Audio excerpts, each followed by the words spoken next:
Hello, বলো কি করছো? আরে না না, কালকে রাতে তো কথা হলোই তোমার সাথে। হ্যাঁ হ্যাঁ, তাহলে এখন উঠলে? আচ্ছা, ঘাড়ে ব্যথা করছে? তাই? কই একবার ঘাড়ের কাছে নিয়ে যাও ফোনটা। আরে নিয়ে যাও না একবার। মুয়া! কমেছে ঘাড়ে ব্যথা? হ্যাঁ হ্যাঁ হ্যাঁ, আবার পেটে ব্যথাও করছে?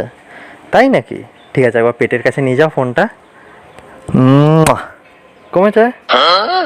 হ্যাঁ হ্যাঁ, আবার মাথা ব্যথাও করছে এখন? তাই? ঠিক আছে, একবার কপালের কাছে নিয়ে যাও ফোনটা। আরে নিয়ে যাও না। মুয়া! কমেছে? আমি জানতাম এটা বিপত্তারিণী চুমু, ঠিক কমে যাবে। হ্যাঁ, দাদা দাদা দাদা আমার একটু উপকার করবেন দাদা। তাহলে কি হয়েছে? ওঠো ওঠো ওঠো ওঠো। আপনার চুমুতে দেখছি দাদা অনেক জোর। আমার বহুদিন ধরে পাইলসের ব্যথা, খুব কষ্ট পাই। একটা চুমু দিয়ে দেন না দাদা, না করবেন না দাদা। ধ্যাৎ, মশাই ছাড়েন তো। দাদা না করবেন না দাদা। দাদা, একটা দাদা, একটা চুমু দেন দাদা দাদা দাদা একটা